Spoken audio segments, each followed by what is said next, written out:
grandisse et comporte-toi en homme, Lucas. C'est ce que ma femme, Jenna, a crié en accélérant dans son Toyota RAV4, me laissant planter dans la poussière à la station-service Conoco sur la route 191 à Rock Springs, Wyoming, à 200 miles de notre maison à Boulder, Colorado. Ses sœurs, Megan et Rachel, riaient à l'arrière comme si c'était la meilleure blague qu'elles aient jamais faite. Je m'appelle Lucas Bennett, j'ai 38 ans et je suis contremaître pour Horizon Builder depuis 14 ans. Je gagne 88 000 $ par an, plus les heures supplémentaires, en supervisant des équipes de 10 à 18 ouvriers sur des projets allant de 600 000 à 3,5 millions de dollars. Nous étions partis à Jackson Hole pour un week-end à la foire du comté de Teton. Censé être une escapade amusante, juste nous 4 dans l'SUV de Jenna, partageant les frais de carburant et d'hébergement. Tout le trajet, quelque chose clochait. Jenna lançait des regards indécents, mais un regard à ses sœurs dans le rétroviseur, chuchotant quand elle pensait que je n'écoutais pas. Quand je demandais ce qui se passait, elle affichait un sourire et disait « Juste des histoires de sœurs, chérie. » J'aurais dû écouter mon instinct. Nous nous sommes arrêtés pour faire le plein à environ 45 minutes de Rock Springs. Je suis entré acheter un soda et utiliser les toilettes. En ressortant, elles étaient dans la voiture. Moteur allumé. Jenna a baissé la vitre, un sourire en coin. « Montez, Lucas !» ai-je dit en m'approchant de la portière passager. « En fait, a-t-elle répondu, on a discuté. Tu dois apprendre à te débrouiller seul. »« De quoi tu parles ?» ai-je demandé. Megan s'est penchée depuis l'arrière. « Tu es toujours collé à Jenna, Lucas, comme un gamin dépendant. Ça te fera du bien. » Rachel a ajouté « Un petit défi. » Je suis resté là, serrant mes clés, des clés de maison, pas de voiture. Mon Chevy Silverado était garé à Boulder. « Ce n'est pas drôle. » ai-je dit. Arrêtez cette blague. Le sourire de Jenna s'est élargi. « Ce n'est pas une blague, c'est un canular. Tu es tellement coincé, Lucas. Détends-toi. » Puis elle a crié « Grandis et comporte-toi en homme » et a démarré en trombe. Leurs feux arrière ont disparu sur la route 191. Il était 16h12, samedi 3 août 2024, à la Conoco sur 1543 Dewar Drive. Il faisait 33 degrés, des nuages sombres s'amoncelaient à l'ouest. Le vent du Wyoming traversait ma chemise en flanelle, portant l'odeur de la pluie à venir. J'avais mon portefeuille, mon téléphone et la réalisation croissante que ma femme et ses sœurs m'avaient abandonné au milieu de nulle part. Dans ce parking, observant les nuages d'orage approcher, j'ai compris mon erreur. Pas d'avoir été un bon mari, mais d'avoir choisi la mauvaise personne. J'ai appelé Jenna, directement sur messagerie. Megan, pareil. Rachel m'avait bloqué il y a des mois, après une dispute futile que j'avais oubliée. Ce n'était pas un canular qu'elles annuleraient dans l'heure. C'était autre chose. Je suis retourné dans la station et j'ai demandé au caissier comment rentrer. « Pas de bus ici », a-t-il dit. Le Greyhound passe par Salt Lake City, à environ 180 miles à l'ouest. Un Uber pour Salt Lake m'a coûté 142 $, de l'argent que je ne pouvais pas me permettre de gaspiller. Le billet de bus pour Denver coûtait 95 $, un trajet exténuant de 9 heures sur un siège grinçant qui me faisait mal au dos. Chaque secousse me rappelait à quel point j'étais loin de chez moi, me laissant des heures pour réfléchir à mon mariage et à la femme que j'avais passé 5 ans à essayer de rendre heureuse. J'ai rencontré Jenna en 2018 à un salon professionnel à Denver. Elle travaillait dans les relations publiques pour une entreprise de matériaux de construction. Intelligente, charmante, me faisait sentir comme le centre de son monde. Nous nous sommes mariés en 2020.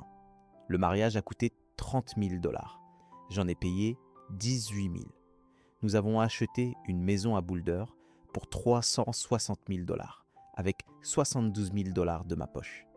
L'hypothèque était de 2 300 $ par mois que je payais, ainsi que les factures et la plupart des courses. Ses sœurs étaient problématiques dès le départ. Megan, 37 ans, gestionnaire immobilier chez REI, Max, gagnait environ 98 000 $ par an, divorcée une fois. Elle avait un avis sur tout. Rachel, 30 ans, illustratrice freelance vivant chez sa mère, gagnait entre 30 000 et 45 000 $ selon les contrats.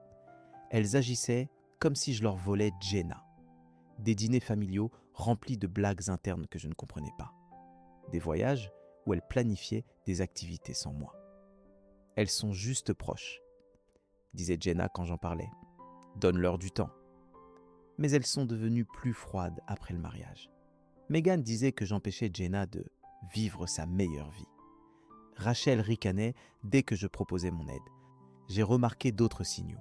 Jenna textait constamment avec ses sœurs, changeait de plan à la dernière minute pour leur urgence. L'an dernier, elle a oublié notre anniversaire pour aider Rachel avec une échéance de portfolio. Cette année, elle a manqué mon dîner d'anniversaire à cause d'une crise professionnelle de Megan. La famille d'abord, disait-elle. Je respectais ça. Mais n'étais-je pas de la famille aussi ? Les signaux étaient évidents lors du voyage à Jackson. Elles ont insisté pour que je ne prenne pas mon camion, qu'on voyagerait ensemble. Jenna a réservé l'hôtel uniquement à son nom. Megan me taquinait sur mon manque de spontanéité. « Tu étais spontané avant ?» a dit Rachel depuis l'arrière. « Maintenant, tu es juste ennuyeux. » J'ai ri, mais ça faisait mal. Je travaillais 55 heures par semaine, réparais la maison, planifiais nos voyages, retenais les dates importantes. Je pensais que c'était ça, être un bon mari. Le bus est arrivé à Denver à 7h30 dimanche matin. J'ai pris un taxi à $40, m'attendant à voir le SUV de Jenna dans l'allée. Rien. La maison était intacte depuis vendredi. Je me suis assis à la table de la cuisine, à appeler pour dire que j'étais malade. Et ai fait quelque chose d'inédit. J'ai fouillé dans les affaires de Jenna. Son ordinateur était verrouillé, mais elle avait laissé des onglets ouverts. Chrome avait enregistré ses connexions. J'ai trouvé un chat de groupe avec ses sœurs remontant à 5 mois. Des captures d'écran de nos textos qu'elle partageait, se moquant de moi avec des émojis rieurs, des photos de moi dormant avec des légendes comme hors service et toujours dans la lune. Le fil sur le voyage à Jackson m'a brisé. 10 mars, Megan. On devrait l'abandonner dans un endroit perdu et voir comment il se débrouille. Rachel, lol, oui. Il est tellement dépendant de Jenna, aucun instinct de survie. 11 mars, Jenna. Vous êtes horrible, mais ce serait drôle. Il ne s'est probablement même pas réservé un trajet. Le plan s'est précisé. 28 juillet, Megan. Station-service à Rock Springs. Parfait, coin paumé. 30 juillet, Rachel. S'il rentre avant nous, il appellera juste son frère. 1er août, Jenna. Plan. Arrêt pour essence. L'envoyer chercher des boissons. Partir. Filmer sa réaction pour Instagram. Elles avaient tout orchestré. L'arrêt, l'excuse de l'indépendance. Même filmé pour les réseaux sociaux. L'Instagram de Jenna avait une vidéo brouillon intitulée « Canular d'abandon de mon mari ».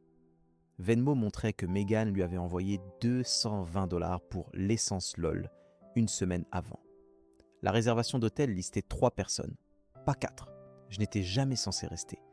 J'ai fermé l'ordinateur, suis resté assis des heures, puis ai fait un sac et suis parti. Pas de mots, pas de coupure des services. Je suis sorti comme elle m'avait abandonné. Mais je ne reviendrai pas. J'ai conduit mon Silverado chez mon frère Ethan à Longmont. Plombier, il avait une chambre d'amis sur Pine Street. Je suis arrivé avec un sac. Il m'a tendu un café et a demandé « Tu restes combien de temps ?»« Pas sûr. » Ethan n'aimait pas Jenna, jamais dit, mais son silence autour d'elle et ses départs anticipés des réunions familiales parlaient. Je lui ai tout raconté. Le canular, les chats, les mois de complot. « Bon sang, Lucas !» a-t-il dit. « Tu mérites mieux. » Lundi, j'ai appelé mon superviseur chez Horizon Builders pour demander un transfert au projet de Grand Junction, une rénovation scolaire nécessitant des contremaîtres expérimentés. Mon patron a approuvé, offrant $4000 d'aide au déménagement, début mercredi. Mardi, j'ai rencontré Ellen Carter, avocate en divorce, à $375 l'heure avec un acompte de $6000. J'ai aussi engagé Sarah Lopez, enquêtrice privée, pour $2500, experte en forensique numérique pour les affaires judiciaires. « Vous avez des preuves du harcèlement ?» a demandé Hélène. J'ai montré les chats, les brouillons Instagram, les transactions Venmo. « Elle est venue chez votre frère ?» Oui, dimanche soir, exigeant de savoir où j'étais. Hélène a pris des notes. Le Colorado est un état sans faute, mais cette préméditation peut influencer la division des biens. J'ai signé les papiers. Elle s'occuperait de notifier Jenna et de lancer la procédure. Ne répondez à aucun contact. A-t-elle averti? Pas d'appel, de texto, de visite. Tout ce que vous dites peut être utilisé contre vous. Et si elle vient sur mon lieu de travail? Documentez. Appelez la police si besoin. Mais ne vous engagez pas. Le projet de Grande Jonction était solide. Heures régulières, bon salaire, personne ne fouinait dans ma vie tant que je faisais mon travail. J'ai loué un appartement d'une chambre sur Horizon Drive pour 2000 $ par mois. Simple, mais à moi. Pour la première fois depuis des années, je prenais des décisions sans l'approbation de quelqu'un. Je me suis inscrit à des cours du soir au collège communautaire.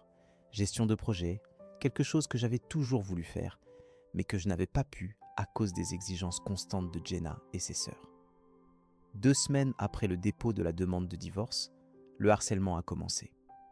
Lundi, Jenna a appelé 19 fois avant midi. Mardi, des appels de numéros inconnus. Megan, une amie de Rachel, leur tante de Colorado Springs. Toujours le même discours. Je surréagissais. C'était juste une blague. Je devais rentrer. Mercredi, Ethan m'a appelé sur le chantier. Jenna et Software est là, garée devant chez moi. Je l'ai rencontrée dans son allée avant qu'elle ne frappe. Elle est sortie, l'air épuisé. « Lucas, Dieu merci. J'étais si inquiète. » J'ai reculé. « Qu'est-ce que tu veux, Jenna ? Rentre à la maison. Parlons en adulte. » Parler de quoi ? De m'avoir abandonné à 200 miles ? D'avoir planifié ça pendant des mois ? Son masque a glissé, révélant de l'irritation. C'était un canular, Lucas. Tu agis comme si on t'avait volé. Vous m'avez laissé en plan, vous avez ri, vous l'avez planifié.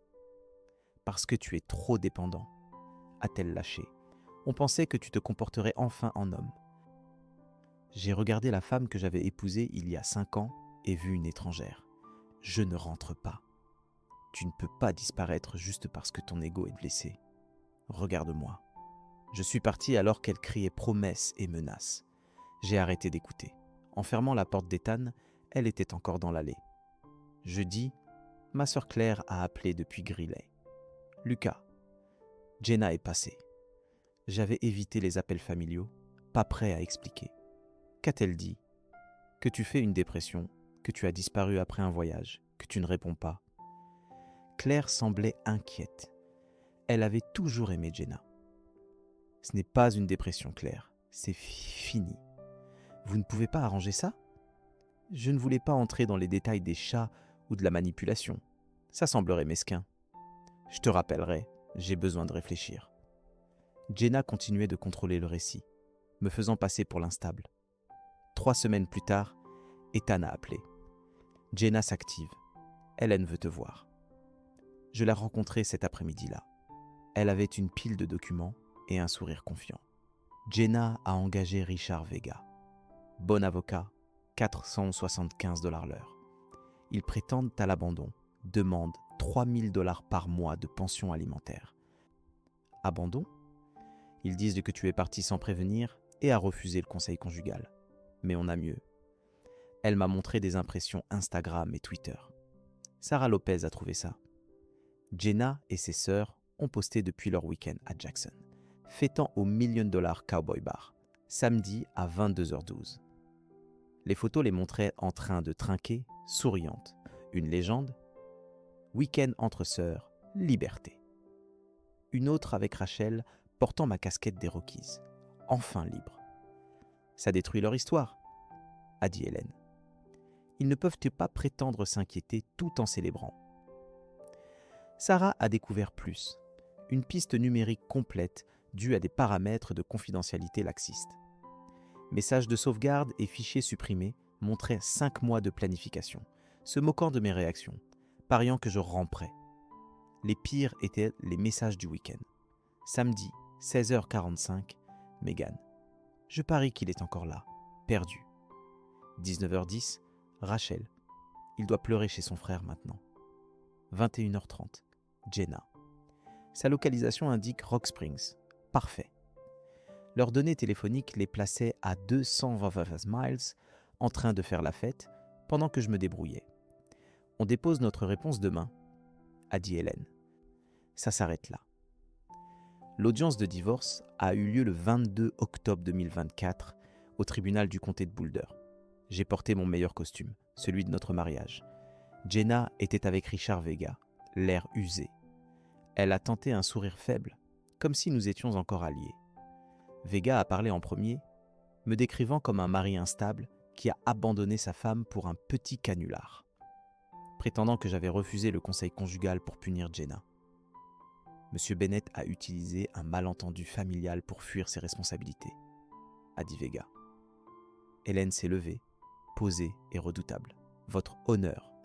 Je présente des preuves contredisant les affirmations de la demanderesse. Un écran dans la salle a affiché sa présentation. Chat, horodatage, poste sur les réseaux sociaux. Ces messages montrent le canular planifié des mois à l'avance. Ces posts de la nuit où ils ont abandonné mon client montrent une célébration. Et voici 320 tentatives de contact après que mon client a demandé de ne pas communiquer. Le juge a étudié les dossiers en silence. Vega a chuchoté à Jenna, son visage blême. La demanderesse a répandu de fausses allégations sur l'état mental de mon client auprès de la famille et des amis. A ajouté Hélène. C'est un abus émotionnel calculé, pas de l'inquiétude. Les preuves étaient solides. Texto à l'écran, photos horodatées, dossier financier montrant que j'avais financé 75% de nos biens. Ethan a témoigné sur des années de manipulation. Mon collègue, Mark Reynolds, a décrit les appels perturbateurs de Jenna sur le chantier. Mon superviseur, Greg Holt, a confirmé ces allégations de dépression. Vega a contesté l'authenticité des preuves numériques, mais Sarah Lopez, enquêtrice forensique de 12 ans, a détaillé son processus. Les preuves étaient inattaquables. La juge Margaret Klein a statué « Sur la base des preuves, j'accorde le divorce. Les biens sont divisés à 65% pour le défendeur, 35% pour la demanderesse, reflétant sa contribution financière. Pas de pension alimentaire. Le tribunal constate un abus émotionnel prémédité par la demanderesse et sa famille. Ordonnance de restriction prolongée de 18 mois. La demanderesse paie 9 200 $ de frais de justice. Jenna a tenté de m'approcher dans le couloir. Hélène l'a bloquée. Pas de contact. L'ordonnance tient. J'ai rejoint mon camion sans regarder en arrière. C'était il y a 1 an. Mes cours de gestion de projet ont porté leurs fruits. 6 mois après le divorce, j'ai été promu contremaître principal chez Horizon Builders, salaire de 97 000 $, supervisant une expansion scolaire de 5,2 millions de dollars à Grand Junction. J'ai commencé à sortir avec Emily, une bibliothécaire rencontrée au collège, honnête, directe, sans jeu, ensemble depuis 9 mois. Ethan et moi lançons Bennett Builders l'année prochaine, avec 4 contrats commerciaux signés. Il y a 6 mois, j'ai croisé Mark Reynolds dans une quincaillerie à Boulder, prenant des fournitures. « Tu as entendu parler de Jenna ?» a-t-il demandé. Je n'y avais pas pensé depuis des lustres. « Quoi ?» Elle a épousé un collègue 5 mois après votre divorce, séparé le mois dernier. J'ai pris mes boulons et me suis dirigé vers la caisse. « Tu ne veux pas les détails ?» a crié Mark. « Pas vraiment, ai-je dit, et je le pensais. » Jenna et ses sœurs ont affronté les conséquences. Jenna a perdu son emploi en relations publiques après que l'histoire est devenue virale sur Reddit local. Son entreprise ne pouvait pas gérer la mauvaise publicité. Après son second divorce, elle a emménagé chez sa mère à 35 ans. Ses profils de rencontres étaient signalés par des locaux au courant. La licence de gestion immobilière de Meghan a été révoquée après une enquête éthique. Mon harcèlement n'était pas son premier faux pas. 3 clients l'ont lâché. Son revenu est passé de 88 000 à 34 000 $ en travail temporaire. Le cercle d'amis de Rachel s'est effondré quand 7 amis ont réalisé qu'elle mentait sur d'autres aussi. Sa mère l'a coupée financièrement, l'obligeant à louer une chambre avec un inconnu et à commencer une thérapie pour anxiété. Les 3 sont devenus un avertissement local, partagé sur les groupes Facebook de Boulder sur les dynamiques familiales toxiques. 4 mariages dans notre groupe d'amis se sont terminés après que des conjoints ont reconnu des manipulations similaires de leurs beaux-parents. La gentillesse n'est pas une faiblesse. Ne profitez pas des bonnes personnes. À l'ère numérique, chaque texto, plan et action laisse une trace. Jenna et ses sœurs l'ont appris à la dure. La justice avance lentement, mais elle frappe fort. Si vous avez aimé cette histoire, mettez un pouce levé sur la vidéo et commentez ce que vous pensez de la manière dont Lucas a géré la situation. Si vous n'êtes pas encore abonné, cliquez sur le bouton et la cloche pour plus d'histoires comme celle-ci. Merci de regarder. À bientôt dans la prochaine vidéo.